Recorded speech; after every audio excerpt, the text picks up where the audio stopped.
नमस्कार. Hello doctor, ज्या कार्यक्रमाची आपण आतुरतेने वाट बघत असतात त्यात मी डॉक्टर चेतन दिलीप साळुंखे आपल्या सर्वांचं मनपूर्वक स्वागत करतोय. हॅलो डॉक्टर हा आमचा आरोग्यविषयक लोकप्रिय कार्यक्रम आहे ज्यामध्ये आम्ही तुमच्या आरोग्यविषयक प्रश्नांचं वेळोवेळी तज्ज्ञ डॉक्टरांकडून मार्गदर्शन घेत असतो. आजचा कार्यक्रम हा आमचा प्रायोजित कार्यक्रम आहे. प्रेक्षको, मानवी शरीर म्हणजेच ईश्वराने बनवलेली सर्वश्रेष्ठ देहाकृती व हे देहाकृती आपल्या संपूर्ण जीवनकाळात उत्पत्ती, स्थिती आणि लय या 3 अवस्थांमधून जात असते. त्यातही सध्याचं जीवन म्हणजे धकाधकीचं व त्यातही यशाच्या शिखरावर जाण्यासाठी असंख्य मानवजात ही धडपड करू लागली. मग त्यासाठी वाढले कामाचे तास, 2 ते 3 शिफ्टमध्ये नोकऱ्या करणं, मिळेल ते खाणं आणि बदललेली लाईफस्टाईल. यामुळे काही वेळेस सोबत मिळते ती म्हणजे सर्दी, ॲलर्जी व दमा यांची, व त्यावर बऱ्याच वेळा औषध उपचार करून देखील काहीच फरक पडत नाही. मग प्रश्न पडतो की ही सर्दी, ॲलर्जी व दमा होण्यामागची कारणं कुठली आहे, त्याची लक्षणं कुठली व त्यावर केल्या जाणाऱ्या आयुर्वेदिक चिकित्सा कोणत्या, या विविध पैलूंवर चर्चा करण्यासाठी, मार्गदर्शन करण्यासाठी आज आपल्याकडे आलेले आहेत आपल्या सर्वांचे लडके डॉक्टर सत्यम गुजर सर. नमस्कार सर. आजच्या हॅलो डॉक्टर कार्यक्रमात आपलं मनपूर्वक स्वागत. डॉक्टर सत्यम गुजर हे महाराष्ट्राला परिचित असं व्यक्तिमत्व आहे. पुणे विद्यापीठातून त्यांनी आयुर्वेदाचार्य ही पदवी संपादन केलेली आहे. गेली 15 वर्ष ते पुणे व मुंबई येथे यशस्वीपणे आयुर्वेदिक प्रॅक्टिस करत आहे. पोटाचे विकार, पाठीच्या मणक्यांचे विकार, संधिवात, त्वचा विकार, स्त्री पुरुष वंध्यत्व इत्यादी आजारांसाठी ते विशेषत्वाने उपचार करतात. आज आपण त्यांच्याचबरोबर जुनाट सर्दी, ॲलर्जी, दमा आणि आयुर्वेद या विषयावर चर्चा करणार आहोतच, त्यांचं मार्गदर्शन घेणार आहोतच. त्याबरोबरीने आपलाही सहभाग आजच्या कार्यक्रमात अपेक्षित आहे, आवश्यक आहे. आमच्याशी संपर्क साधण्यासाठी आणि आपले नेमके प्रश्न विचारण्यासाठी कृपया तुम्हाला लागतील आमचे दूरध्वनी क्रमांक. संपर्कासाठी आमचे दूरध्वनी क्रमांक आहेत 24908050 किंवा 24988050. मुंबई बाहेरील प्रेक्षकांनी 022 हा एसटीडी कोड डायल करायला विसरू नका. कार्यक्रम सुरू करण्यापूर्वी प्रेक्षकांसाठी आमच्या काही सूचना आहेत. प्रश्न विचारताना कृपया तुमच्या टीव्ही संचाचा आवाज थोडा कमी ठेवा जेणेकरून तुमचे नेमके प्रश्न आमच्यापर्यंत स्पष्ट ऐकू येतील. विषयाच्या अनुषंगाने येणारे प्रश्न आम्हाला तुमच्याकडून अपेक्षित आहे. तसेच कार्यक्रमादरम्यान तुम्हाला इतर विषयांवर देखील महत्त्वाची माहिती देणार आहे. चला तर मग आजच्या चर्चेला सुरुवात करूया. सर, पुन्हा एकदा आपलं मनपूर्वक स्वागत. आजच्या विषयाबद्दल आमच्या प्रेक्षकांना काय सांगणार? आयुर्वेद शास्त्राने जे प्राणहर म्हणून व्याधी सांगितलेले आहेत त्याच्यामध्ये अग्रगण्य म्हणून श्वास आणि हिक्का ह्या 2 व्याधींचा समावेश केला आहे. श्वास म्हणजे दम लागणे. श्वास या शब्दाला शारीरिकदृष्ट्या, लौकिकदृष्ट्या सुद्धा जितकं महत्त्व आहे तितकंच आध्यात्मिकदृष्ट्या सुद्धा खूप महत्त्व आहे. श्वास म्हणजे सृष्टीमध्ये असणारा जो प्राणवायू आहे तो नाकावाटे शरीरामध्ये शोषला जातो. नंतर त्याचं प्राणव स्रोतसामध्ये प्राणवायूमध्ये रूपांतर होत असतं आणि ह्या प्राणवायू मार्फत शरीरामध्ये असणारे इतर जे वाताचे प्रकार आहेत, उदान, समान, व्यान आणि अपान यांचं पोषण होत असतं. हा जो प्राणवायू शरीरामध्ये शोषला जातो नंतर तो रक्तामध्ये मिसळला जातो आणि रक्तामार्फत तो शरीराच्या प्रत्येक पेशीपर्यंत पोहोचत असतो. शरीराच्या प्रत्येक पेशीचं काम व्यवस्थित होण्यासाठी ह्या प्राणवायूची आवश्यकता असते. म्हणजे शरीराचं चलनवलन व्यवस्थित होण्यासाठी हा प्राणवायू किती महत्त्वाचा आहे ही गोष्ट आपल्याला लक्षात येते. आणि जेव्हा हा प्राणवायू घेण्यासाठी रुग्णाला श्वास होतो, त्याला धडपड करावी लागते, त्याची तगमग होते, त्यावेळेला स्वाभाविक अशा आजारातून आपण लवकर कसे बरे होऊ यासाठी रुग्णाची ही धडपड चालू असते. वर्षानुवर्ष दम्यासारख्या आजारातून सफर होणारे पेशंट असतात. कारण श्वास लागणे म्हणल्यावर पहिल्यांदा आपल्यासमोर डोळ्यासमोर व्याधी उभा राहतो तो म्हणजे दमा. दम लागतोय म्हणजे आपल्याला दम्याचा त्रास आहे असं समजणारे आणि वर्षानुवर्ष दम्याचे औषध घेणारे कितीतरी पेशंट असतात. पण तुम्हाला दम लागतोय, श्वास घ्यायला त्रास होतोय म्हणजे तो दमाच असेल असं नाहीये. दमा हे लक्षण स्वरूप किंवा दम लागणे हे लक्षण इतर कितीतरी व्याधींमध्ये दिसू शकत असतं. कितीतरी मोठ्या इतर व्याधींचं लक्षण स्वरूपात सुद्धा दिसत असतं. बरेच जण दम लागतोय त्याच्यामुळे पंप्स घेणारे असतात, इनहेलर्स घेणारे असतात. तात्पुरता दम कमी होण्यासाठी त्यांचे उपचार चालू असतात. पण ह्याच्यामुळे फक्त तात्पुरता फरक पडत असतो. उलट हळूहळू इनहेलर्स घेण्याची संख्या वाढू शकते आणि त्याच्यामुळे आजार बरा न होता उलट वाढत जातो अशी परिस्थिती येते. त्याच्यामुळे नक्की श्वास तुम्हाला लागतोय, दम लागतोय, त्याच्या मागचं कारण कोणतं आहे? तो नक्की श्वसनाशी संबंधित आजार आहे की हृदयाशी संबंधित आजार आहे त्याच्यामुळे दम लागतोय की इतर कोणत्या तरी व्याधीचं कारण स्वरूप म्हणून दम लागतोय? या सगळ्याचा विचार होणं गरजेचं आहे आणि त्यानुसार उपचार झाले तर वर्षानुवर्ष असणारा दम्याचा त्रास सुद्धा कायमस्वरूपी बरा व्हायला मदत होत असते. हीच गोष्ट सर्दीची आहे. सर्दी हा इतका कॉमनली दिसणारा आजार आहे की प्रत्येकाला कधी ना कधीतरी सर्दीचा त्रास झालेलाच असतो. म्हणजे कधी गार वाऱ्यात फिरणं झालेलं आहे, पावसात भिजणं झालंय, थंडीत बराच वेळ बाहेर फिरणं झालं तर ह्या गोष्टीमुळे नाक व्हायला लागतं, सर्दी होते. पण नेहमीच सर्दी होत असल्यामुळे बऱ्याच वेळेला सर्दीकडे दुर्लक्षही केलं जातं की कायमच होईल बरी 3-4 दिवसात, अशी सुद्धा गोष्ट होत असते. पण प्रत्येक वेळेला सर्दीचा त्रास हा साधी आयुर्वेदाने सांगितलेला प्रतिष्ठा व्याधी, वातावरणानुसार असणारी सर्दी, कोणत्या तरी इतर व्याधीचा परिणाम स्वरूप म्हणून असणारी सर्दी, ह्याच्यामध्ये खूप डिफरन्स आहे. त्याच्यामुळे सर्दी असेल की दुर्लक्ष करून उपयोग नाही. सर्दी बरेच वर्ष असेल तर हळूहळू त्याचं रूपांतर दम्यामध्ये सुद्धा होऊ शकतं. किंवा टीबी, राजयक्ष्मा सारखा जर व्याधी असेल तर त्याच्या पूर्वरूपात सर्दी हे लक्षण दिसत असतं. त्यामुळे इतर कोणत्या तरी व्याधीचं पूर्वरूप म्हणून सुद्धा ती सर्दी असू शकते.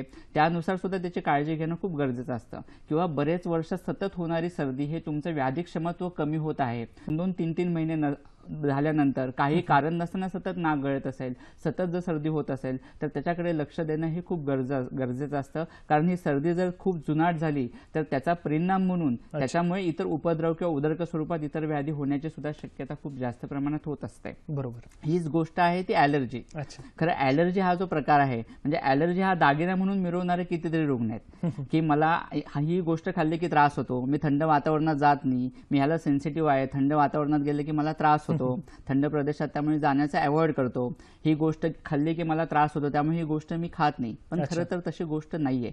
ॲलर्जी म्हणजे तुमच्या शरीराची जी प्रकृती आहे आणि त्याच्या विरुद्ध असणाऱ्या नको असणाऱ्या गोष्टी तुम्ही जर आहारामध्ये घेतल्या, नको असणाऱ्या वातावरणात तुम्ही गेला तर त्याच्यामुळे शरीराने दाखवलेली ती एक प्रकारची रिॲक्शन आहे, त्याच्यामुळे दिसणारी ती लक्षणं आहेत. त्यामुळे तुमच्या प्रकृतीनुसार कोणत्या गोष्टीचा आहार विहार आवश्यक आहे, कोणत्या गोष्टी तुम्ही घेतल्या पाहिजेत, कोणत्या गोष्टी अवॉइड केल्या पाहिजेत आणि ह्या सगळ्याचा विचार करून जर त्याच्यावर उपचार घेतले गेले तर तुम्ही सगळ्या आहाराचा तुम्ही उपभोग घेऊ शकता, सगळा आहार घेऊ शकता, पाहिजे त्या ठिकाणी जाऊ शकता. ॲलर्जी आहे म्हणून तुम्हाला कोणतीही गोष्ट अवॉइड करण्याची गरज नाही. म्हणजे सर आपण म्हणू शकतो की दमा, ॲलर्जी किंवा सर्दी याच्या सगळ्या गोष्टीत की लक्षण स्वरूपात येतात आणि पुढे जाऊन स्वतंत्र व्याधी म्हणून निर्माण होऊ शकतात असं आपण म्हणू शकतो. सर कार्यक्रमात आपल्याला पहिला फोन आलाय, संतोषजी यांचा फोन आलाय जालन्यावरून. नमस्कार संतोषजी, आपला प्रश्न विचारा. संतोष आळे बोलतो जालन्यावरून. मला 8 वर्षापासून सर्दीचा त्रास आहे. अच्छा. थंडी बिल अजिबात जमत नाही आणि थंडीत हातपाय वाकडे पडतात. बर. अजून काही त्रास होतो? आणि सगळ्या अंगाला काटे काटे येते आणि श्वास गुदमरतो. जिना पायरी चढताना सुद्धा त्रास होतो. बर. थंड ठिकाणी जमत नाही आणि कोंडलेल्या ठिकाणी अजिबात जमत नाही. बर. वय किती आहे आता तुमचं? ओके, वाटतंय फोन कट झालाय. सर काय सांगणार? कसं असतं, काही काही रुग्णाचे जे वात आणि कफ प्रकृतीचे रुग्ण असतात, म्हणजे प्रत्येकाची प्रकृती असते आणि प्रकृती ही दोषच असते. काहींची पित्त वात असते, काहींची वात कफ असते. यानुसार जे वात कफ प्रकृतीचे रुग्ण असतात, म्हणजे वात आणि कफ दोन्ही हे शीत गुणधर्माचे आहेत, त्याच्यामुळे ह्या प्रकृतीच्या लोकांना थंड प्रदेशाचा लगेच त्रास होतो.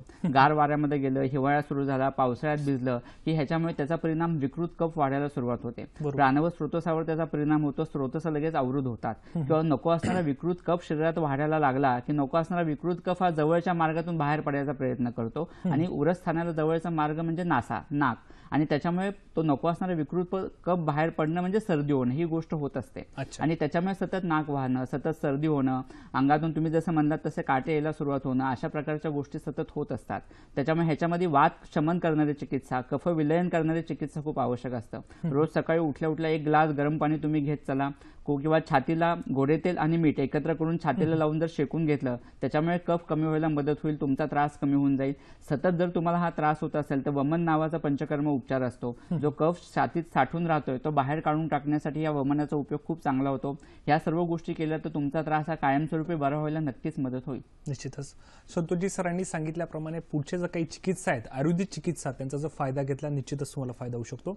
सर सध्याच्या जीवनात आपण बघतो की दम्याची प्रचंड पेशंट्स आपल्याला बघायला मिळतात, तर दमा हे लक्षण नेमकं कोणकोणत्या आजारांमध्ये आपल्याला दिसतं त्याबद्दल आमच्या प्रेक्षकांना काय सांगणार? अगदी जसं आपण आता म्हणलं की दम लागायला सुरुवात झाली की बहुतांशी आपल्याला दम्याचाच त्रास आहे असं समजणारे कितीतरी रुग्ण असतात आणि वर्षानुवर्ष दम्याची औषधं घेणारे रुग्ण आहेत. पण तशी गोष्ट नाहीये. दम लागणं ह्याचा आपल्याला 3 पद्धतीने विचार करणं गरजेचं असतं. एक तर श्वसनाशी संबंधित जे काही आजार आहेत ज्याच्यातला दमा हा प्रामुख्याने आहे, स्वाभाविक आहे. श्वसनाशी संबंधित जे आजार आहेत त्याच्यामुळे दम हे लक्षण दिसणं, हृदयाशी संबंधित कोणत्या विकृती आहेत, हृदयाशी संबंधित आजार असेल तर त्याच्यामुळे दम लागणं हा त्रास दिसू शकतो, आणि इतर कोणत्या तरी व्याधीचं उपद्रव किंवा उदरक स्वरूपात दम लागणं, या तिन्ही गोष्टींचा विचार करणं गरजेचं आहे. आणि ह्यातल्या कोणत्या व्याधीचं लक्षण म्हणून दम लागतोय हा विचार करणं गरजेचं आहे. आता श्वसनाशी संबंधित जो व्याधी आहे त्याच्यामधला दमा हा पहिला प्रकार झाला. तसेच इतरही गोष्टी आहेत. न्यूमोनियाचा त्रास असेल, ब्रॉन्कायटिसचा त्रास असेल, एम्फिझिमाचा त्रास असेल, ब्रॉन्कायटिस बरेच वर्ष रुग्णांना असेल तर ह्याच्यामुळे सुद्धा दम लागणं ही गोष्ट लक्षण स्वरूपात दिसू शकत असतं. आयुर्वेदाने याचा श्वास असा विचार केलेला आहे आणि त्यातला तमक श्वास म्हणजे आपल्याला अभिप्रेत असणारा दमा हा व्याधी आहे. याच्यामध्ये दम लागणं हे लक्षण दिसतच असतं, ज्याच्यामध्ये आपण विस्तृत पुढे बघणारच आहोत. दुसरा जो प्रकार आहे तो हृदयाशी संबंधित असणारे आजार आणि त्याच्यामुळे दम लागणं, हा जो प्रकार आहे तो बऱ्याच जणांना हार्ट अटॅक येऊन गेलेला असतो. हार्ट अटॅक येऊन गेल्यामुळे हळूहळू स्वाभाविक त्याचा परिणाम हा हृदयावर होतो. त्या ठिकाणी स्कार असतो. त्याच्यामुळे हृदयाच्या ठिकाणचं जे काही पंपिंगचं काम आहे, म्हणजे रक्त पुढे अशुद्ध रक्त जे काही शरीरात पूर्ण पसरण्याचं काम व्यवस्थित व्हायला पाहिजे ते हृदयामार्फत व्यवस्थित होत नाही आणि त्याचा परिणाम म्हणून सुद्धा दम लागत असतो. बऱ्याच वेळेला हृदयाच्या वरचं जे आवरण आहे त्याला सूज येते, शोथ येते, त्याला कार्डायटिस असं म्हणलं जातं. त्याच्यामुळे दम लागतो. ह्याला आपण कार्डियाक अस्थमा असं म्हणलं जातं. बऱ्याच वेळेला लेफ्ट व्हेंट्रिक्युलर फेल्युअर म्हणजे हृदयाचं जे लेफ्ट व्हेंट्रिकल हा जो कप्पा आहे त्याच्या मार्फत पंपिंगचं काम होत असतं. तिथं जर फेल्युअर झालं म्हणजे त्या ठिकाणच्या स्नायूंना सूज आली तर हृदयाचं पंपिंगचं काम व्यवस्थित होत नाही आणि त्याच्यामुळे दम लागणं हे कॉमनली सिम्पटम्स पेशंटमध्ये दिसत असतं. अशाप्रमाणे हृदयाशी संबंधित जर आजार असतील, हृदयांना जर रक्तपुरवठा करणाऱ्या रक्तवाहिन्या आहेत त्याच्यात जर ब्लॉकेजेस आले तर हृदयाला पंप करण्यासाठी जे स्नायूंना रक्तपुरवठा व्हायला पाहिजे तो होत नाही आणि त्याच्यामुळे दम लागतो. अंजायनामुळे लागणारा दम असतो. हे सुद्धा कारण त्याच्यामध्ये असतात. बरोबर सर. कार्यक्रमात आपला पुढचा फोन आला, ईश्वर यांचा फोन आला औरंगाबादवरून. नमस्कार ईश्वरजी, आपला प्रश्न विचारा. हॅलो, नमस्कार सर. माझ्या वडिलांना खूप दिवसांचा 8-10 वर्षापासून सर्दी आहे आणि सलग प्रश्न विचारा. आणि ते काय होतं की त्यांना मग नेहमी दवाखान्यात नेऊन आणि त्याचं ते निमोनिया त्यांना होऊन जातो नेहमी. बर. वय किती आहे आता त्यांचं? त्यांचं वय आहे 50 वर्ष. अजून इतर काही त्रास जाणवतो का? दुसरा काही त्रास नाही, पण त्यांना नेहमी खोकला येणे आणि सर्दी होऊन जाते आणि मग नंतर निमोनिया वगैरे होऊन जातो त्यांना मोठ्या प्रमाणामध्ये. ओके, ठीक आहे. निश्चितच सर या प्रश्नाचं उत्तर देतील. सर काय सांगा, त्याला अनुसरूनच चालू होतं. 40 नंतर 45 नंतर शरीरामध्ये वाताचं प्रमाण खूप वाढत जात असतं. म्हणजे खरं तर कफाचा काळ असेल, 20 वर्षाच्या आत लहान मुलांना दम्याचा त्रास होणं, सर्दी होणं कॉमनली दिसतं. कारण कफाचाच काळ असतो, कफ शरीरात वाढत असतो आणि त्याच्यामुळे सर्दी होणं हा त्रास स्वाभाविक होत असतो. खोकला होणं हे आजार सतत होत असतात. पण 40 नंतर ज्या वेळेला सतत त्रास होतोय, सतत सर्दी होते किंवा न्यूमोनियाचा आजार होतोय, याचा अर्थ ही प्राणवत स्त्रोतसाची दृष्टी असते. प्राणवत स्त्रोतसात एक प्रकारची स्निग्धता असते, मृदुता असते, स्थिरत्व असतं आणि त्याच्यामुळे श्वास आत घेणं आणि बाहेर टाकणं हे काम व्यवस्थित होत असतं. म्हणजे प्राणाचं आणि उदानाचं काम सुद्धा व्यवस्थित होत असतं. पण ज्या वेळेला त्याच्यामध्ये एक प्रकारची कठीणता येते, कोरडेपणा येत असतो, त्यावेळेला श्वासोश्वास घेण्याचं काम व्यवस्थित होत नाही आणि त्याचा परिणाम म्हणून फुफ्फुसाच्या आवरणाला सूज येणं, फुफ्फुसांच्या ठिकाणी सूज येणं, श्वासनलिकेला सूज येणं. म्हणजे कफ जास्त प्रमाणात नसतो पण वाताच्या गतीला अडथळा जास्त प्रमाणात असतो आणि ह्याचा परिणाम म्हणून ही लक्षणं त्यांना दिसत असतात. अशी गोष्ट आहे. त्याच्यामुळे अशा ठिकाणी तैल पाण्याचा उपयोग खूप चांगल्या पद्धतीने होतो. तिळी तेल असू देत किंवा बदाम तेल असू देत, हे जर रोज सकाळ संध्याकाळी त्यांनी 1-1 चमचा घ्यायला सुरुवात केली तर त्याचा उपयोग अतिशय चांगल्या पद्धतीने व्हायला सुरुवात होईल. असे घरगुती उपचार करून सुद्धा जर त्रास कमी होत नसेल तर स्वाभाविक तुम्हाला योग्य म्हणजे आयुर्वेदिक तज्ञांचा सल्ला घ्या, योग्य आयुर्वेदिक उपचार घ्या, म्हणजे त्यांचा त्रास कायमस्वरूपी बरा व्हायला मदत होऊन जाईल. निश्चितच ईश्वरजी सरांनी काही घरगुती उपाय सांगितले, ते करून जर तुम्हाला आराम पडला त्याचा चांगला फायदा होऊ शकतो. प्रेक्षको, सरांसोबतची माझी चर्चा अशीच चालू राहणार आहे. तत्पूर्वी वेळ झाली एका छोट्याशा विश्रांतीची. कुठेही जाऊ नका, बघत राहा कार्यक्रम हॅलो डॉक्टर.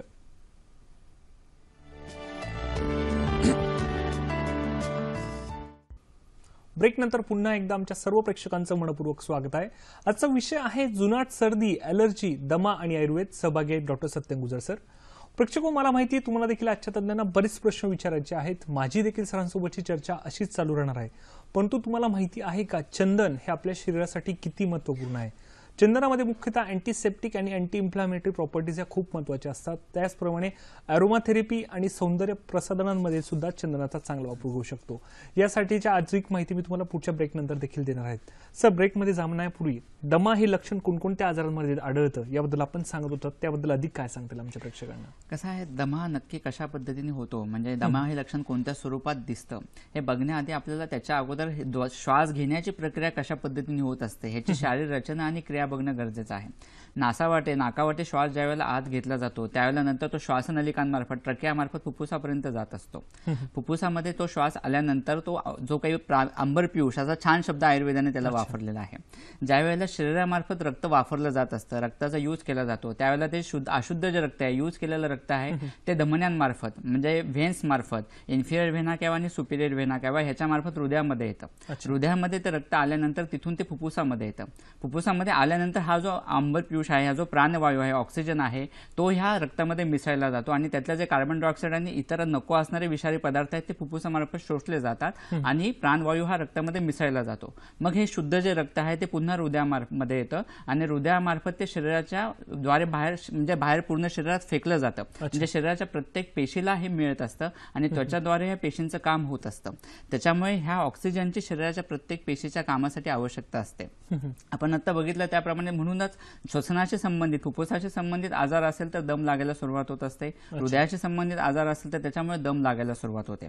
आयुर्वेदाने श्वास हा प्राणव स्रोतसाशी संबंधित व्याधी सांगितलेला आहे आणि प्राणव स्रोतसाचं मूलस्थान महास्त्रोतस असं सांगितलेलं आहे. महास्त्रोतस म्हणजे अन्ननलिकेपासून गुदापर्यंतचा भाग, या सगळ्याचा समावेश या महास्त्रोतसामध्ये होत असतो.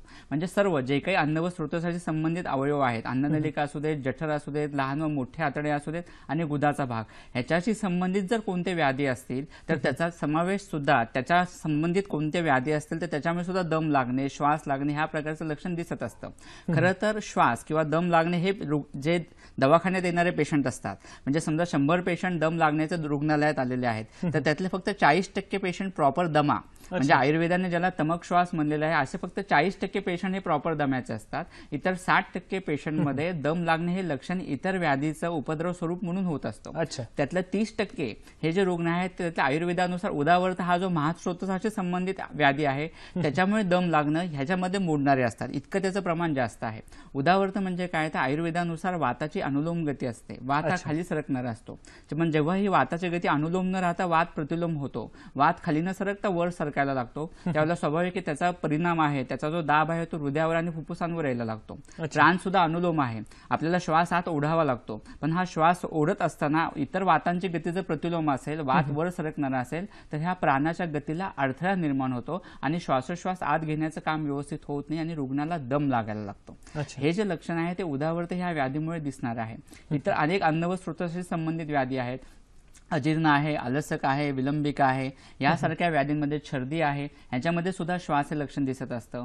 ज्वर आहे, पांडू आहे, ह्यासारखे इतर व्याधी आहेत ज्याच्यामध्ये सुद्धा श्वास हे लक्षण दिसत असतं. म्हणजे प्रामुख्याने श्वसनाशी संबंधित विकारांबरोबर हृदयाशी संबंधित आजार असेल त्याच्याबरोबर हे इतर व्याधींमध्ये श्वास हे लक्षण स्वरूपात आपल्याला दिसत असतं. बरोबर, म्हणजे म्हणू शकतो सर आपण की दम लागणं हे लक्षण कितपत आजारांमध्ये आपल्याला दिसू शकतं.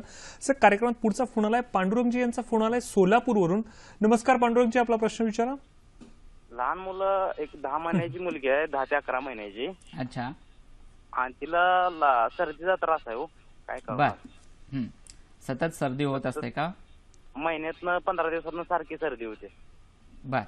अजून इतर बारीक ताप, कणकण, खोकला, इतर काही त्रास? हा, येतोय की. आता वय किती आहे तिचं? आता 10 महिने. ओके, ठीक आहे. निश्चितच प्रश्नाचं उत्तर देतील. सर, काय सांग?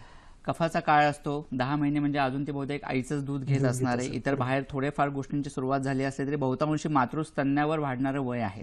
त्याच्यामुळे स्वाभाविक ह्याच्यात कफ वाढणं हे कॉमनली दिसत असतं.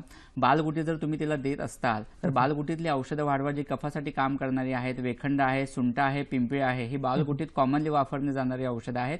त्याचे वेढे वाढवा. ते जरी मधाबरोबर तिला चाटण दिलं तरी सुद्धा तिचा त्रास कमी होऊन जाईल. ओव्याच्या पुरचुंडीने तिची छाती आणि पाठ शेकून घ्या, त्याच्यामुळे कफ पातळ होईल आणि तिला सतत सर्दी होण्याचा त्रास त्याचा कमी होऊन जाईल. निश्चितच पांडुरंगजी सरांनी सांगितल्याप्रमाणे जर घरगुती उपचार जर केलास तर त्याचा चांगला फायदा तुमच्या मुलीला होऊ शकतो. सर, माझा पुढचा प्रश्न आहे की दमा म्हणजे काय व ती होण्यामागची कारणं कुठली, याबद्दल काय सांगता येईल? दमा हा जो स्पेसिफिक आयुर्वेदाला अभिप्रेत आहे, म्हणजे बोली भाषेत आपण जो दमा म्हणतो तो, आणि आयुर्वेदाला अपेक्षित असणारा श्वास. श्वासाचे आयुर्वेदाने 5 प्रकार सांगितलेले आहेत. ऊर्ध्व श्वास, महाश्वास, छिन्न श्वास, तमक श्वास आणि शुद्र श्वास. यातला तमक श्वास हा जो प्रकार आहे, आपल्या बोली भाषेत बोलणारा दमा म्हणजे आयुर्वेदोक्त तमक श्वास. तमक म्हणजे जो तम असताना, म्हणजे रात्रीच्या वेळेला, संध्याकाळीनंतर रात्रीच्या वेळेला अंधारात वाढणारा जो श्वासाचा प्रकार आहे तो म्हणजे तमक श्वास. किंवा तमप्रवेश म्हणजे ज्या श्वासाच्या प्रकारामध्ये डोळ्यासमोर अंधारी येते येते, ज्या व्याधीमध्ये अंधारी येते तो म्हणजे तमक श्वास. आपल्याला साधारण व्यवहारामध्ये सुद्धा दिसतं, श्वासाचा वेग किंवा दम लागण्याचा अटॅक येतो तो संध्याकाळीनंतर जास्त प्रमाणात दिसून येतो, रात्रीच्या वेळेला जास्त प्रमाणात दिसून येत असतो. म्हणून आयुर्वेदाने ह्याला तमक श्वास असं म्हणलेलं आहे. ज्यावेळेला तमक श्वासाचा तुम्ही विचार करता त्यावेळेला त्याच्या हेतूंचा विचार करणं सुद्धा खूप गरजेचं असतं. कोणत्या कारणांमुळे हा तमक श्वास होतोय. अचानक दम लागायला सुरुवात झाली ही गोष्ट कधीच होत नाही. दम्याच्या व्याधीमध्ये सुद्धा कोणत्याही आजारामध्ये तसे हेतू दिसणं गरजेचं असतं आणि वर्षानुवर्ष ज्यावेळेला हेतू दिसत असतात तेव्हा त्याचं कोणत्या तरी आजारामध्ये रूपांतर होत असतं. सतत एसी मध्ये असणं, गार वाऱ्यामध्ये फिरणं जास्त प्रमाणात असणं, थंड पदार्थ जास्त खाण्यामध्ये येणं, फ्रीजमधलं पाणी सतत पिलं जाणं, यासारखे जे गोष्टी आहेत, उडीद पावटा यासारखा अन्नपदार्थ जास्त प्रमाणात घेणं, दुग्ध विकृती जास्त प्रमाणात घेतल्या जाणं, या सगळ्याचा परिणाम म्हणून हळूहळू विकृत कफ शरीरामध्ये वाढायला सुरुवात होत असते. कफ ज्यावेळेला जास्त प्रमाणात वाढतो त्यावेळेला स्वाभाविक आमाशय उद्भव, आयुर्वेदाने श्वास आमाशय उद्भव सांगितलेला आहे. म्हणजे आमाशयाच्या ठिकाणी आधी कफ खूप प्रमाणात वाढतो आणि त्याला जवळ आहे ते उरस्थान. मग तो स्वस्थानी वाढलेला कफ हळूहळू इतरत्र पसरायला सुरुवात होते, छातीमध्ये पसरायला सुरुवात होते आणि तो वाढलेला कफ जसजसा उरस्थानात यायला लागतो, फुफ्फुसाच्या ठिकाणी यायला लागतो, त्यावेळेला स्वाभाविक श्वासाची म्हणजे प्राणवायू आत घेणं, उदानवायू बाहेर सोडणं, ही जी प्रक्रिया आहे श्वासोश्वासाची प्रक्रिया व्यवस्थित व्हायला पाहिजे तितकी व्यवस्थित होत नाही. त्याला कुठेतरी अवरोध येतो, अडथळा येतो आणि त्याच्यामुळे रुग्णाला श्वास घेणं, प्राकृत श्वास घ्यायला त्रास व्हायला लागतो. ह्यालाच आपण बोलीभाषेत दमा असं म्हणत असतो.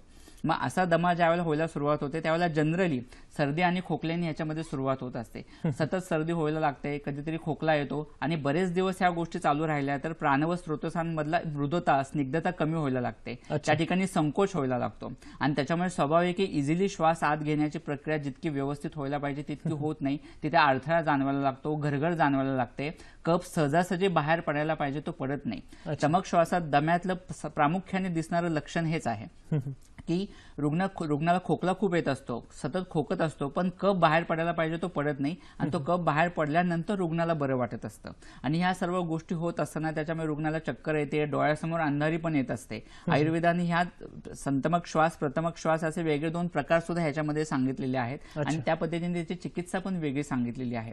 त्याच्यामुळे अशा रुग्णांना सतत खोकला असणं, घरघर होणं, छातीवर दाब पडणं, बेचैनी खूप जाणवते, आसीनो लभते सौख्यम असं एक प्रकारचं सूत्र आयुर्वेदाने सांगितलेलं आहे. कारण झोपल्यानंतर जो कफ छातीत साठलेला आहे तो वर यायला लागतो आणि श्वासाला अवरोध जास्त प्रमाणात होतो. त्यामुळे झोपल्यानंतर अशा पेशंटचा त्रास खूप वाढतो. त्यामुळे अशा पेशंटला बसल्यानंतर बरं वाटतं. त्याच्यामुळे गादीवर बसल्यानंतर एखादा समोर घेऊन त्याच्यावर वाकून बसलेले असे रुग्ण आपल्याला दिसतात. कारण अशा अवस्थेमध्ये त्यांना बरं वाटतं, तो कफ खाली सरकायला मदत होत असते आणि त्यामुळे रुग्णाचा श्वास वेग कमी व्हायला मदत होत असते. अशा प्रकारचे लक्षण ह्याच्यामध्ये जाणवत असतात. त्याच्यामुळे जोपर्यंत तो श्वासवाहिन्यांचा झालेला संकोच कमी होत नाही, त्या ठिकाणची सूज कमी होत नाही, तो वाढलेला कफ जोपर्यंत कमी होत नाही तोपर्यंत श्वासाचा वेग कमी झाला असं होत नाही. ज्या वेळेला आपण दम्याचा विचार करतो त्यावेळेला तो दोन पद्धतीने करणं खूप गरजेचं असतं, वेगावस्था आणि अवेगावस्था. वेगावस्था म्हणजे आपण जसं दम्याचा अटॅक येतोय तशा पद्धतीने अटॅक येणं. अवेगावस्थेत मे रुग्णाला काहीच लक्षणं नसतात, म्हणजे हा दम्याचा रुग्ण आहे की नाही इतकं सिंपल, इतकं नॉर्मल तो मनुष्य असतो. पण जेव्हा तो संकोच होतो तेव्हा लक्षणं खूप वाढत असतात. बरोबर. सर, कार्यक्रमात आपला पुढचा फोन आलाय, संदीपजी यांचा फोन आलाय गोंदियावरून. नमस्कार संदीपजी, आपला प्रश्न विचारा. हॅलो. मला सर्दी असते. हॅलो, हा बोला. चला प्रश्न विचारा. मी गोंदियावरून बोलते, संदीप कराडे. हो बोला बोला. मला 10-12 वर्षापासून तर सर्दी आहे. ओके. नेहमी शिंका येत असतात खूप. बर. शिंका येतात आणि डोळे खूप खाजवतात आणि मी दवाई पण खूप केली, म्हणजे होमिओपॅथी आणि आयुर्वेदिक यांनी पण काही रिलीफ होत नाही मला, म्हणजे नेहमी सर्दी असते. बर. अच्छा. ओके. सर काय सांगणार?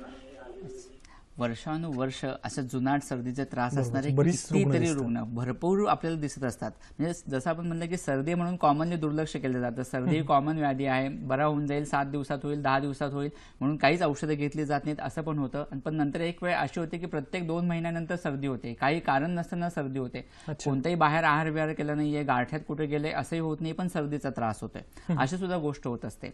लक्षण स्वरूपात दिसणारी सर्दी आणि आयुर्वेदाने सांगितलेला प्रतिशाय हा व्याधी, याच्यामध्ये खूप खूप फरक आहे. आयुर्वेदाने प्रतिशय म्हणून व्याधीचं पूर्ण सेपरेट वर्णन केलेलं आहे आणि ज्याच्यामध्ये वेगवेगळ्या सर्दीच्या प्रकारांचं वर्णन केलेलं आहे. नक्की शरीरात काय बदल घडतात त्याच्यामुळे सर्दीचा त्रास होत असतो ह्याचं पण वर्णन केलेलं आहे. आता ह्याच्या मागच्या कारणांचा विचार सुद्धा खूप महत्त्वाचा पडतो. बऱ्याच पेशंटमध्ये अशी सवय असते की भरपूर पाणी पित असतात, कंटिन्युअस पाणी पिण्याची सवय असते आणि अशा लोकांचं पण नाक सतत गळत असतं.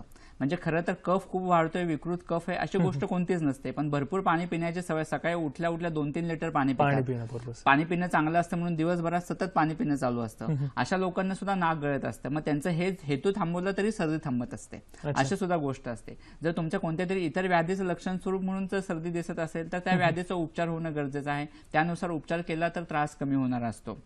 बऱ्याच वेळेला असं होतं की सर्दीमध्ये सुद्धा इतर सायनसमुळे जाणवणारी सर्दी, पिनस म्हणून आयुर्वेदाने व्याधी सांगितलेलं आहे, त्याच्यामुळे सतत त्रास होताना अशी वेगवेगळी कारणं ह्याच्यामध्ये आहेत. आता तुमचं नक्की ह्याच्या मागचं कारण कोणतं आहे याचा विचार होणं खूप गरजेचं आहे. आता जे आपण हेतू बघितले, गार वाऱ्यात जाणं अवॉइड करणं, थंड पाणी पिणं अवॉइड करणं, ह्या गोष्टी अवॉइड करणं खूप गरजेचं आहे. वेखंडाचा लेप जरी तुम्ही पूर्ण कपाळाला आणि नाकाला लावला तरी त्या ठिकाणी कफ अडकून राहणं ही गोष्ट सुद्धा कमी होऊन जाते आणि सर्दीचा त्रास कमी होऊन जातो. त्याचा उपयोग सुद्धा खूप चांगल्या पद्धतीने होत असतो. सर्दी तुमची जर खूप जुनाट सर्दी असेल, वर्षानुवर्ष सर्दी असेल, तर ह्याच्यामध्ये वमनाचा उपयोग सुद्धा खूप चांगल्या पद्धतीने होत असतो. कारण आपण जसं बघितलं की जवळच्या मार्गाने विकृत कफ बाहेर काढणं ह्याच्यामुळे सर्दी जाणवणारी असते. हे लक्षण स्वरूपात दिसत असतं. काही वेळेला काय होतं की आतले जे टर्मिनेट्स असतात, म्हणजे नको असणारे जे गोष्टी आहेत त्या नासामध्ये, नाकावाटे शरीरात जाऊ नयेत म्हणून टर्बिनेट्स म्हणून एक रचना असते, त्या ठिकाणी हे अडवले जातात आणि नंतर मग पुढे श्वास पुढे ढकलला जातो. या ठिकाणी सूज असेल तरी सुद्धा सर्दीचा त्रास होतो. डेव्हिएटेड नेझल सेप्टम म्हणजे जे नाकाचं हाड आहे ते जर वाढलेलं असेल, ते जर तिरकं झालेलं असेल तर त्याच्यामुळे सुद्धा सर्दीचा त्रास होत असतो. सायनसचा त्रास बऱ्याच जणांना असतो. सायनस म्हणजे नाकाच्या कडेने असलेल्या ज्या पोकळ्या असतात, ही पोकळी असते, म्हणजे तो खरं तर रिकामा भाग पाहिजे, पण नको असणारा विकृत कफ वाढून जेव्हा सायनसेस मध्ये साठून राहतो आणि त्यावेळेला त्रास व्हायला सुरुवात होते. मग अशा लोकांना श्वास घ्यायला खूप त्रास होत असतो. नाक चोंदणं असा प्रकार अशा लोकांना जाणवत असतो. डोकं प्रचंड दुखणं, थनका खूप प्रमाणात असणं, अशा बारीक ताप, कणकण यायला सुरुवात होणं आणि पुन्हा पुन्हा त्रास होत राहणं, अशा पद्धतीचे लक्षणं असतात. तो नको असणारा कफ तिथं साठून राहिला की तो इन्फेक्टेड व्हायला सुरुवात होते आणि त्याच्यामुळे हळूहळू हिरवा कफ बाहेर पडणं, सर्दीला एक प्रकारचा वास येणं, अशा पद्धतीची पण लक्षणं ह्याच्यामध्ये दिसायला सुरुवात होत असतात. आणि ह्याच्यामध्ये तीक्ष्ण नस्याचा उपयोग खूप चांगला होत असतो. नासावाटे आपण जर तीक्ष्ण औषधी, तीक्ष्ण तेलं जर नस्य आतमध्ये सोडली तर त्याच्यामुळे हा विकृत असणारा कफ बाहेर पडायला मदत होत असते. तो मार्ग रिकामा होतो आणि सर्दीचा त्रास कमी होत असतो. असे जुनाट सर्दी असले तरी त्याची वेगवेगळी कारणं आहेत. नक्की कोणत्या आजारामुळे सर्दी आहे हे बघणं गरजेचं आहे आणि त्यानुसार तुम्ही त्याचं निदान करून उपचार केले तर तुमचे 10-12 वर्षापूर्वीची असणारी सर्दी कायमस्वरूपी बरी व्हायला मदत होईल. निश्चितच. प्रक्षोभ वरवर दिसणारी साधी कारणं जी असतात त्याच्यातून एक पुढे दमा नावाचा व्याधी होऊ शकतो, याबद्दल सरांनी आपल्याला माहिती दिली. प्रक्षोभ सरांसोबतची माझी चर्चा अशीच चालू राहणार आहे. तत्पूर्वी वेळ झाली एका छोट्याशा विश्रांतीची.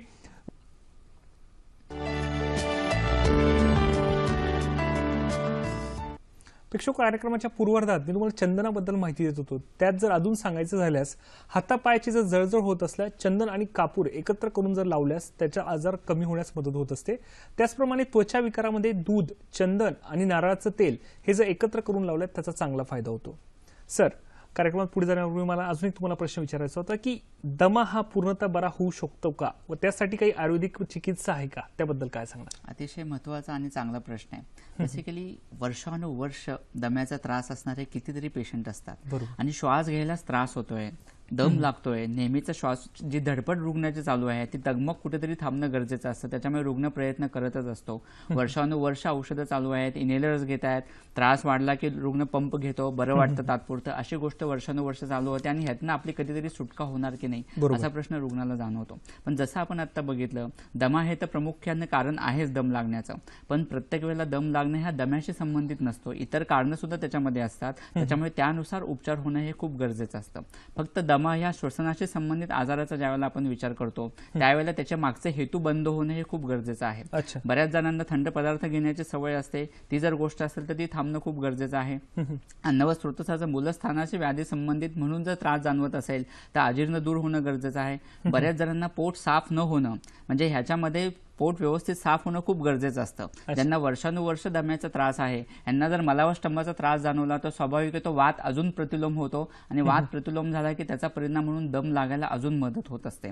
त्याच्यामुळे त्याची काळजी घेणं सुद्धा खूप गरजेचं असतं. त्यामुळे सौम्य विरेचन घेत राहणं, धम्मकेतू विरेचनम असं आयुर्वेदाने म्हणलेलंच आहे. ह्याचा विचार करताना सुद्धा आपल्याला योग्य पद्धतीने करणं गरजेचं असतं. म्हणजे आधी कफ नको असणारा उरस्थानात खूप वाढलेला आहे, तो कमी होण्याच्या दृष्टीने वमनाचा उपयोग केला तर अतिशय चांगला आहे.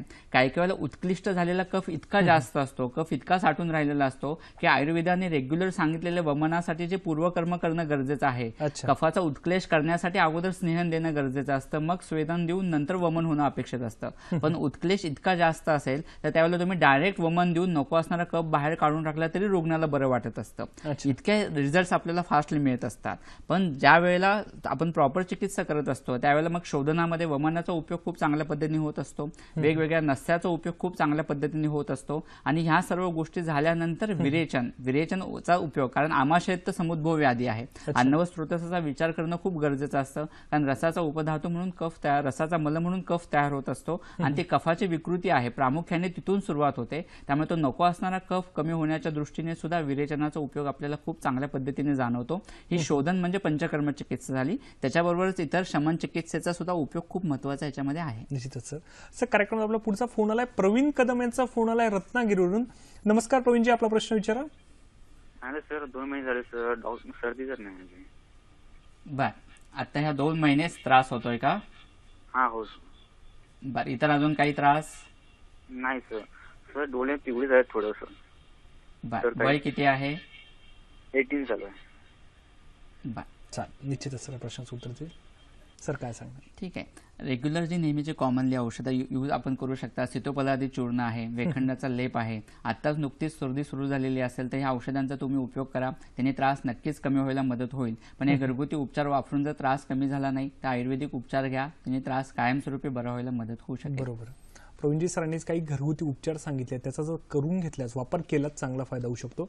सर प्रश्न येण्यापूर्वी तुम्ही दम्याबद्दल सांगत होतात की आयुर्वेदात काय काय उपचार सांगितलेत, अजून त्याबद्दल काही सांगता येईल? असं वर्षानुवर्ष दमा असणारे कितीतरी पेशंट आहेत. तुम्हाला काही केसेस याच्याबद्दल सांगतो की ज्याच्यामुळे आपल्याला खूप रिझल्ट कशा पद्धतीने आयुर्वेदात मिळू शकतात ही गोष्ट लक्षात येऊ शकते. एक स्त्री रुग्ण होती, पेशंट नेहमीचा ओळखीचा आहे, त्याचीच ती नातेवाईक होती. नुकतंच डीएनसीचं ऑपरेशन झालं होतं, म्हणजे डायलेटेशन अँड क्युरेटेज, म्हणजे पिशवी धुणं थोडक्यात बोलीभाषेत. त्याचा त्रास झाला होता. ऑपरेशन झालं, रुग्ण पुन्हा ज्यावेळेला रूममध्ये आली त्यावेळेला 1-1.5 तासानंतर रुग्णाला एकदम दम्याचा त्रास, म्हणजे श्वास लागला, दम लागला. नक्की काय होते ते कळायलाच मार्ग नाही. त्याच्यामुळे आता काय करायचं, पुढच्या टेस्ट कराव्या लागतील, हे लागतील असं डॉक्टरनी त्यांना सांगितलं. त्याच्यामुळे ती रुग्ण ओळखीची असल्यामुळे त्या रिलेटिव्हनी बोलून घेतलं की असं असं होतं, आता पुढे काय करायचं. बेसिकली संप्राप्ती नक्कीच दिसणारे, लगेच लक्षात येणार होते की आपान क्षेत्रात तो आघात होता. डीएनसी म्हणजे गर्भाशयाच्या ठिकाणी तो एक प्रकारचा आघात होता आणि आपान क्षेत्रामध्ये असणारा तो आघात आहे. त्याच्यामुळे त्या ठिकाणी होणारी वातवृद्धी, त्यावेळेला रक्तस्राव खूप जास्त झाल्यामुळे होणारा वातप्रकोप आणि तो नको असणारा वात वाढून त्याचा प्राणवायूवर होणारा परिणाम, अशी संप्राप्ती होती. आणि अशा वेळेला फक्त त्या ठिकाणी तीळ तेलाचा बस्ती दिला पेशंटला. 100 ml तीळ तेलाच्या बस्तीने जसजसं बस्ती आत आपण पुश करत होतो, म्हणजे शौचाच्या जागेवाटे औषधात जसजशी पुश होत होती तसं रुग्णाचा दम लागणं कमी होत होतं. म्हणजे इतक्या फास्टली रिझल्ट आपल्याला मिळू शकतात. बऱ्याच वेळेला वेगवेगळे गैरसमज असतात की आयुर्वेदाने वेळ लागतो, लवकर होत नाही, आयुर्वेदाने कायमस्वरूपी मुळापासून आजार बरा होत असतो पण बरेच वर्ष औषधं घ्यावी लागतात. पण तसं नाहीये. आजार आयुर्वेदाकडे येणारे पेशंटच खूप क्रॉनिक असतात. वर्षानुवर्ष आजार, म्हणजे दम्यासारखे असू दे, इतर कोणतेही आजार असू देत, त्रास झाले आणि आपण लगेच आयुर्वेदाकडे वळलोय असं होत नाही. येणारे पेशंटच क्रॉनिक असतात, 10-20 वर्षापासून त्रास होणारे असतात आणि तरी योग्य आयुर्वेदिक ट्रीटमेंट झाली, पंचकर्म उपचार झाले, शमन चिकित्सा झाली तर असे रुग्ण 5-6 महिन्यात बरे होत असतात. दम्यासारख्या व्याधीमध्ये सुद्धा हीच गोष्ट आहे. सर कार्यक्रम आपला पुढचा फोन आलाय, संतोषजी यांचा फोन आलाय लातूरवरून. नमस्कार संतोषजी, आपला प्रश्न विचारा. सर मी लातूरून बोलतोय, साठे संतोष. हा बोला. सर मला कुठल्याही धुळीचा संपर्क आला की लगेच नाकावटा सारखे शिंका येतात. अच्छा. आणि एका नाकावटा श्वास घ्यायला प्रॉब्लेम येतोय आणि नरड्यामध्ये थोडं जळजळ होते आणि छातीत थोडं दुखतंय. ओके. अजून इतर काही त्रास? इतर काय नाही सर, सारखं शिंका येतात. बर, निश्चित असं प्रश्नाचं उत्तर देईल. सर काय सांगतो? कसं असतं, वेगवेगळ्या ॲलर्जीजमुळे सुद्धा दम लागणं किंवा सर्दी होणं ह्या प्रकारचे लक्षणं दिसत असतात. तुमची जी टिपिकल लक्षणं दिसत असतात ती शरीराची एक प्रकारची रिॲक्शन आहे. नको असणाऱ्या गोष्टी शरीरामध्ये प्रविष्ट झाल्यानंतर जी लक्षणं दिसत असतात ज्याचा ॲलर्जीमध्ये समावेश होत असतो तशा प्रकारची तुमची लक्षणं आहेत. ॲलर्जिक रायनायटिसचा हा प्रकार आहे आणि त्यानुसार त्याच्यामध्ये उपचार होणं गरजेचं आहे. षडबिंदू तेलाचा नस्याचा वापर तुम्ही करत चला, त्याचा उपयोग अतिशय तुम्हाला चांगल्या पद्धतीने होईल. किंवा हळद तुम्ही भाजून तव्यावर भाजून घेतली लालसर होतोपर्यंत आणि ते सकाळी संध्याकाळी संध्याकाळी जर पाव चमचा घ्यायला सुरुवात केली तरी सुद्धा तुमचा त्रास कमी व्हायला ह्याने नक्कीच मदत होईल. बरोबर. सर, माझा पुढचा प्रश्न आहे की सर्दी सतत होण्यामागची कारणं काय आहेत आणि आयुर्वेद त्याचा कसा विचार करतो, याबद्दल काय सांगणार सर? आयुर्वेदाने प्रतिशाय हा अशा पद्धतीने सर्दीचा विचार केलेला आहे. वर्षानुवर्ष किंवा सतत ती कारणं होत राहणं, सतत नको त्या गोष्टींचा सतत संपर्क येत राहणं, नको असणाऱ्या गोष्टी, वेगवेगळे परागकण आहेत ते घेतले गेले, नको असणारे वेगवेगळे जे काही गोष्टी केमिकल्समध्ये सतत समजा काम असेल एखाद्या रुग्णाचं तर त्याच्यामुळे त्याला त्रास होत असतो, त्यामुळे सतत सर्दी होत असते. वेगवेगळे नको असणारे विषारी तीक्ष्ण पदार्थ नासावाटे जर आत प्रविष्ट होत असतील तर त्याचा परिणाम म्हणून सर्दी होत असते. ॲलर्जिक, जसं आता आपण म्हणत असं की ॲलर्जिक, वेगवेगळ्या ॲलर्जीजचा परिणाम म्हणून सुद्धा सर्दी होत असते. एक प्रकारची ती रिॲक्शन असते शरीरामार्फत, म्हणजे नको असणारे सिक्रेशन्स शरीरात व्हायला सुरुवात होतात, नको असणारा कफ जास्त बाहेर पडायला सुरुवात होते आणि त्याच्यामुळे सर्दी होत असते. बऱ्याच वेळेला इन्फेक्शन सतत कॅच झाले तर त्याचा परिणाम म्हणून सुद्धा सर्दी होत असते आणि त्यावेळेला सर्दीला एक प्रकारचा दुर्गंध असतो आणि मग त्याचं पिनस म्हणून जो आयुर्वेदाने व्याधी सांगितलेला आहे त्याच्यामध्ये त्याचं रूपांतर होत असतं. आयुर्वेदानुसार नस्य चिकित्सा म्हणून सांगितलेली गेली आहे. या नस्य चिकित्सेचा या सर्दीमध्ये खूप चांगल्या पद्धतीने उपयोग होत असतो. तिथले जे काही स्रोतसांचा अवरोध झालेला आहे तो दूर व्हायला मदत होत असते. त्याच्यामुळे नाक चोंदणं, श्वास घ्यायला त्रास होणं या व्याधींमध्ये सुद्धा याचा उपयोग चांगला होत असतो. सायनस सारखे व्याधी असेल तरी त्याचा उपयोग चांगला होत असतो. जसं आता आपण बघितलं तसं वमनाचा उपयोग तर ही शोधन चिकित्सा आहे, म्हणजे शोधन झाल्यानंतर जर शमन केले तर कोणताही आजार कायमस्वरूपी बरा होत असतो. त्याच्यामुळे जर जुनाट सर्दी असेल तर तुम्ही अगोदर शोधन करून घ्यावं. इतर कोणत्या व्याधीचं, म्हणजे जर टीबी, राजयक्ष्मा नावाचा व्याधी आयुर्वेदाने सांगितलेला आहे. टीबी हा त्यातला एक छोटासा भाग झाला.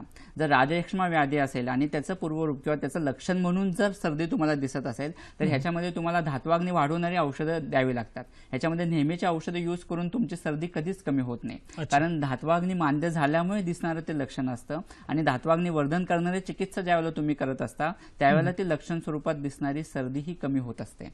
आणि त्याचबरोबर नंतर ही लक्षणं तुमची कमी झाली की प्राणव स्रोतसाला बल देणारी चिकित्सा करणं खूप गरजेचं असतं. दमा असू देत किंवा जुनाट सर्दी असू देत, ह्याच्यामध्ये रसायन चिकित्सा म्हणजे त्या धातूंना बल देणारी चिकित्सा खूप गरजेची आहे. व्याधी क्षमत्व कमी झाल्यामुळे सुद्धा सर्दी दिसत असते आणि जे कॉमनली होत असतं. शरीरामध्ये 7 धातू असतात, रस, रक्त, मांस, मेद, अस्थि, मज्जा आणि शुक्र. या धातूंची सारता ज्या वेळेला कमी होत असते त्यावेळेला सर्दी लक्षण दिसत असतं. आयुर्वेदाने मांस धातूचा मल म्हणजे जो नाकामध्ये जो काही नको असणारा मल तयार होत असतो तो ज्यावेळेला वाढत असतो त्यावेळेला मांस धात्वाग्नीची विकृती असते, म्हणून तो मल जास्त वाढत असतो आणि म्हणून सर्दी होत असते, असं पण आयुर्वेदाने सांगितलेलं आहे. त्यामुळे तुमचं धात्वाग्नी मांद्य ह्याचा विचार करणं गरजेचं आहे. धातूंची सारता कमी होत असेल आणि म्हणून तुमची इम्युनिटी कमी झाल्यामुळे जर सर्दी होत असेल तर तुम्हाला 64 पिंपरी आहे, च्यवनप्राश आहे, अगस्त्य रसायन आहे, यासारखी रसायन औषधं या ठिकाणी वापरणं खूप गरजेचं असतं, तरच ती सर्दी कायमस्वरूपी बरी व्हायला मदत होत असते. बरोबर. सर, कार्यक्रमात पुढचा फोन आलाय, राहुलजी यांचा फोन आलाय सोलापूरवरून. नमस्कार राहुलजी, आपला प्रश्न विचारा. हॅलो. माझी 1 वर्ष झालं सर्दी आहे मला जुनी. आणि सर्दीतून रक्त येते थोडं थोडं आणि घसा पण बसलेला आहे. अच्छा. आणि काल डोळ्याला थोडीशी सूज आली. बर, ओके. डोळ्यातून सतत पाणी येणं वगैरे असे लक्षणं दिसतात का? हो. बर, ठीक आहे. निश्चितच सर, प्रश्न ओके. सर, ज्या वेळेला नासा मार्गामध्ये एक प्रकारचा कोरडेपणा येतो, वृक्षता यायला सुरुवात होत असते, त्याचा परिणाम म्हणून त्या ठिकाणी व्रणोत्पत्ती होणं, जखम एक होणं, सतत नाक शिंकणं, सतत सर्दी असेल तर सतत नाक शिंकल्यामुळे त्या प्रकारचा एक प्रकारचा कोरडेपणा होतो, व्रण येतो आणि त्याच्यामुळे सुद्धा रक्त येणं जे सर्दी वाटे ही गोष्ट होत असते. ह्याच्यामध्ये तुम्हाला बलातेलासारख्या नस्याचा उपयोग खूप चांगल्या पद्धतीने होत असतो. इतर सर्दीमध्ये वापरल्या जाणाऱ्या औषधांबरोबर काही बृहण औषधं वापरणं सुद्धा खूप गरजेचं आहे, त्यांनी हा त्रास कमी व्हायला तुमचा मदत होईल. बरोबर. सर, यांच्या प्रश्नाला अनुसरून माझा पुढचा प्रश्न आहे की सर्दीमुळे अजून काय काय लक्षणं दिसू शकतात सर, त्याबद्दल अजून काय सांगता येईल सर आपल्याला?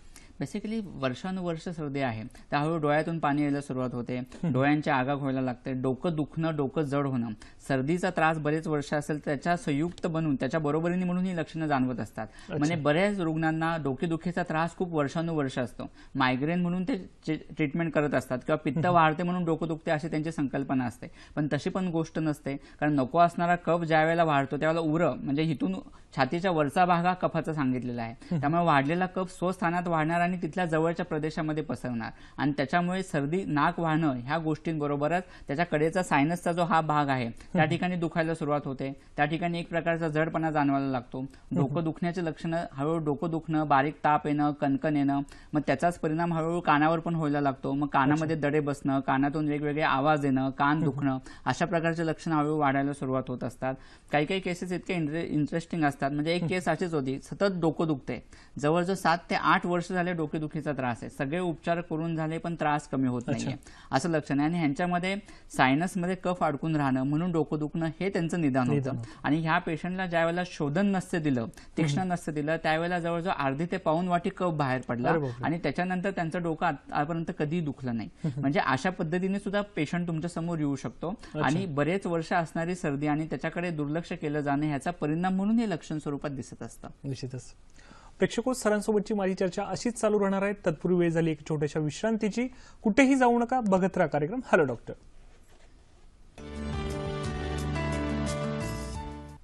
ब्रेक नंतर पुन्हा एकदा आमच्या सर्व प्रेक्षकांचं मनपूर्वक स्वागत आहे. आजचा विषय आहे जुनाट सर्दी, ॲलर्जी, दमा आणि आयुर्वेद. सहभागी आहेत डॉक्टर सत्यम गुजर सर. प्रेक्षको, आता पाहू पुढील आठवड्यातील हॅलो डॉक्टरचे कार्यक्रम कोणते आहेत ते. पुढील आठवड्यात शुक्रवार दिनांक 17/2/2017 रोजी रात्री 8 वाजता हॅलो डॉक्टरचा आमचा प्रायोजित कार्यक्रम आहे.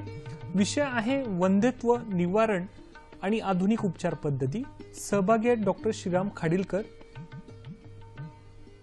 शनिवार दिनांक 18/2/2017 रोजी रात्री 8 वाजता हा देखील आमचा हॅलो डॉक्टरचा प्रायोजित कार्यक्रम आहे.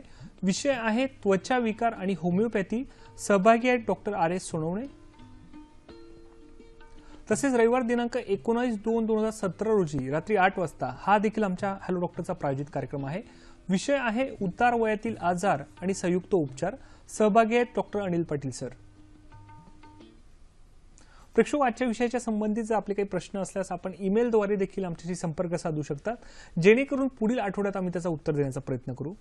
सर, माझा पुढचा प्रश्न आहे की बऱ्याच वेळा आपण पाहतो की ॲलर्जी झालेली दिसते. तर ॲलर्जी म्हणजे काय, आयुर्वेदानुसार त्याचा उपचार काय आहेत सर, आणि लक्षणे याबद्दल काय सांगता येईल सर.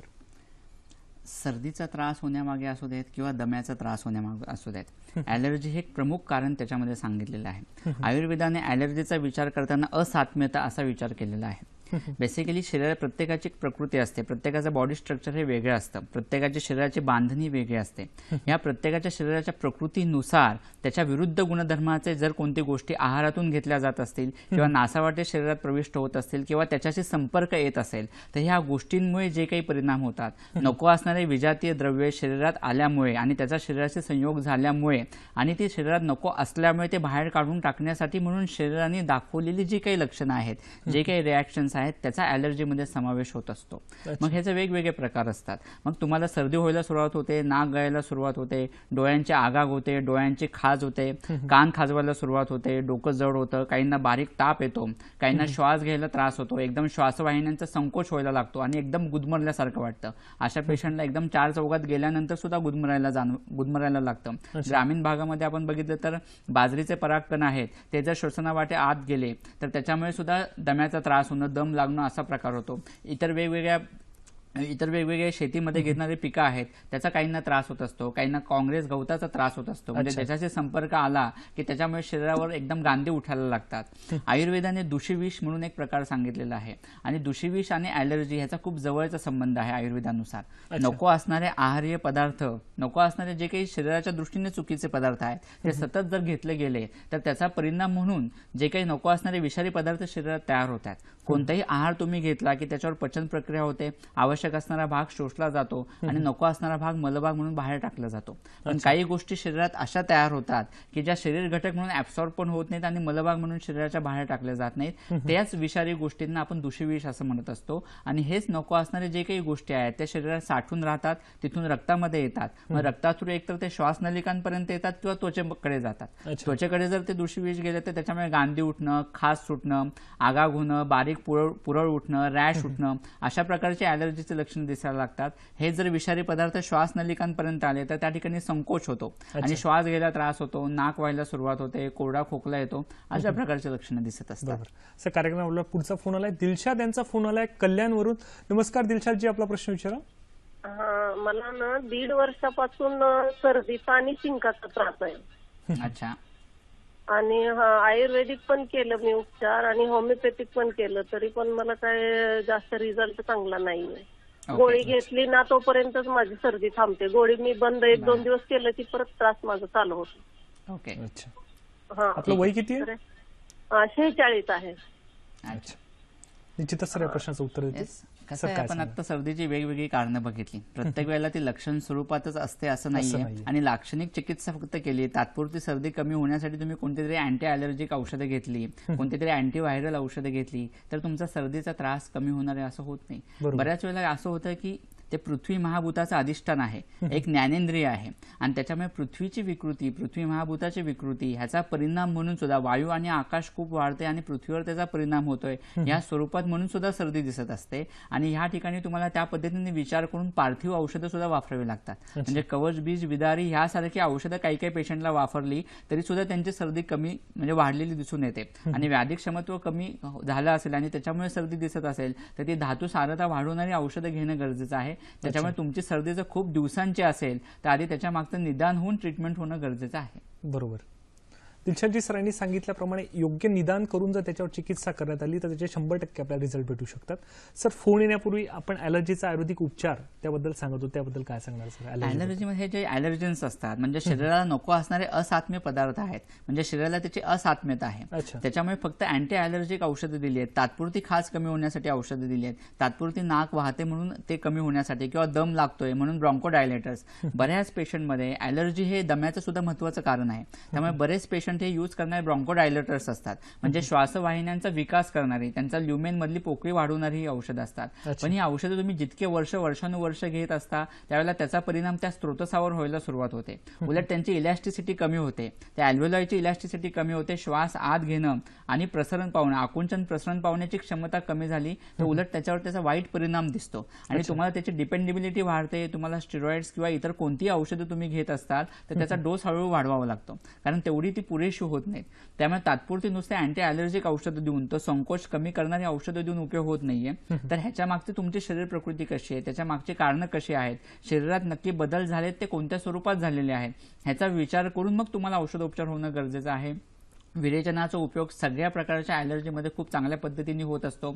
आयुर्वेदानुसार जर गोमूत्र आणि गोदुग्ध हे बरेच दिवस तुम्ही एकत्र घेतलं, गाईचं मूत्र आणि गोदुग्ध म्हणजे गाईचं दूध हे एकत्र जर बरेच दिवस घेत राहिलं तर त्याच्यामुळे अशा प्रकारच्या असात्म्यता कमी व्हायला खूप चांगल्या पद्धतीने मदत होत असते. हळदीचं आपण एक पेशंटला उत्तर देताना सांगितलं की हळद भाजून ती सकाळ संध्याकाळ घेणं याचा सुद्धा उपयोग अतिशय चांगल्या पद्धतीने होत असतो. नको असणारा इओसिनोफिल काउंट खूप वाढतो आणि अशामुळे सुद्धा इओसिनोफिलियामुळे सुद्धा त्वचेवर परिणाम होऊन वेगवेगळे रॅशेस अशा पद्धतीची लक्षणं दिसत असतात. त्यामुळे त्याच्यानुसार उपचार होणं गरजेचं आहे. पंचगव्य घृताचा उपयोग ह्याच्यामध्ये खूप चांगल्या पद्धतीने होत असतो. त्यामुळे रुग्णाची प्रकृती कशी आहे, त्याच्या मागची कारणं कशी आहेत, त्याच्या इतक्या वर्षांच्या सवयी कशा आहेत, त्याचा व्यवसाय कोणता आहे, या सगळ्या गोष्टींचा विचार होऊन त्या पद्धतीने उपचार होणं हे खूप गरजेचं असतं. बरोबर.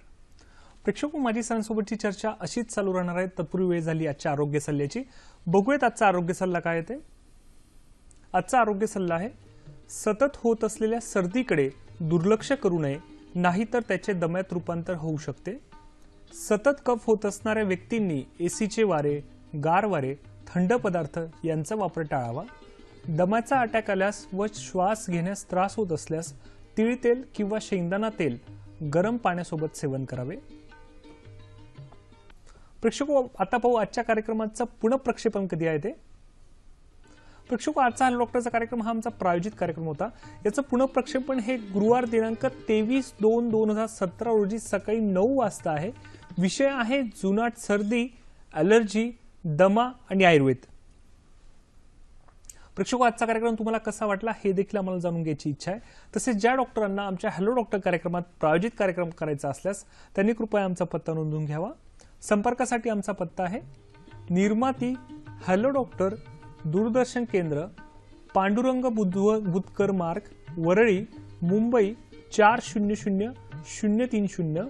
तसेच आमचा ईमेल आयडी आहे hellodoctor@gmail.com. तसेच आमचा फेसबुक आणि यूट्यूब पेज देखील आहे.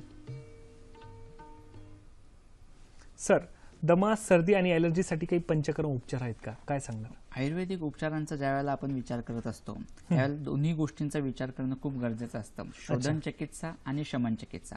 शोधन म्हणजे कर्म पंचकर्म चिकित्सा होय. नको असणारे जे काही वाढलेले वात पित्त कफ आहेत ते जवळच्या मार्गातून बाहेर काढून टाकणं म्हणजे पंचकर्म. जुनाट सर्दी असू देत किंवा दमा असू देत हे विकृत कफाशी संबंधित आजार आहेत. नको असणारा कफ जास्त प्रमाणात वाढून तो साठून राहतो आणि तो वाढल्यामुळे हळूहळू त्याचा परिणाम त्या प्राणव स्रोतसावर होणं, त्या ठिकाणी अवरोध होणं, श्वास घ्यायला त्रास होणं आणि त्याच्यामुळे दिसणारी ही लक्षणं असतात. त्याच्यामुळे या ठिकाणी वमनाचा उपयोग. वमन म्हणजे उलटीचं औषध. म्हणजे नको असणारा कफ इतर ठिकाणी जो काही पसरलेला असेल, जो फुफ्फुसापर्यंत गेलेला असेल, श्वासवाहिन्यांपर्यंत असेल, तो तिथून बाहेर काढून आमाशयामध्ये आणणं आणि तिथून उलटीचं औषध देऊन बाहेर काढणं. ह्याचा परिणाम अतिशय तो चांगल्या पद्धतीने होत असतो. नको असणारा कफ बाहेर पडून गेला की स्वाभाविक की तिथला अवरोध कमी झाला की श्वासोश्वास घ्यायचा त्रास रुग्णाचा कमी होतो.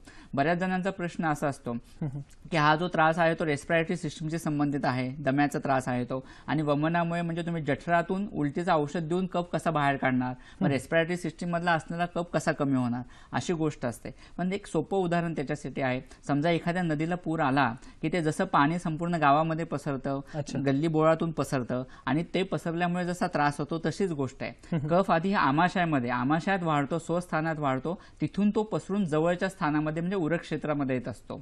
जसा पूर ओसरला की गावात शिरलेलं पाणी जसं पुन्हा नदीमध्ये आपोआप येतं आणि नदीचं पात्र वाहत असतं, तसंच ज्यावेळेला तुम्ही वमन देता आणि कफ पूर्ण बाहेर पाडून टाकता त्यावेळेला फुफ्फुसामध्ये पसरलेला कफ हळूहळू कमी होऊन आमाशयात येतो आणि नंतर तुम्हाला शमन चिकित्सेचा उपयोग असतो.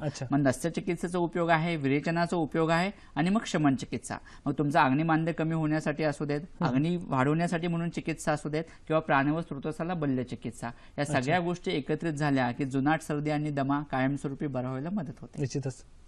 प्रेक्षको, आज मला आयुर्वेदात सांगितलेल्या काही ओळी आठवल्या. स्वस्थस्य स्वास्थ्य रक्षणम आतुरस्य व्याधी परिमोक्षणमचं. म्हणजेच आयुर्वेदाचे प्रयोजन हे एका देठाला लागलेल्या दोन फळांसारखे आहे, ज्यामध्ये ज्या व्यक्तीला आजार आहे तो त्याचं व्याधीचं परिमोक्षण करणं व जो स्वास्थ्य आहे त्याला स्वास्थ्य कसं ठेवता येईल, त्याचं स्वास्थ्य चांगलं कसं ठेवता येईल त्यासाठी प्रयत्न करणं हे तेवढंच महत्त्वपूर्ण ठरतं. सर, आज आपण इथे आलात, आमच्या प्रेक्षकांना जुनाट सर्दी, ॲलर्जी, दमा आणि आयुर्वेद या विषयावर इतकी महत्त्वपूर्ण माहिती दिली त्याबद्दल सह्याद्री वाहिनीतर्फे व माझ्या हॅलो डॉक्टरच्या संपूर्ण टीमतर्फे मी आपलं मनपूर्वक आभार व्यक्त करतो. धन्यवाद.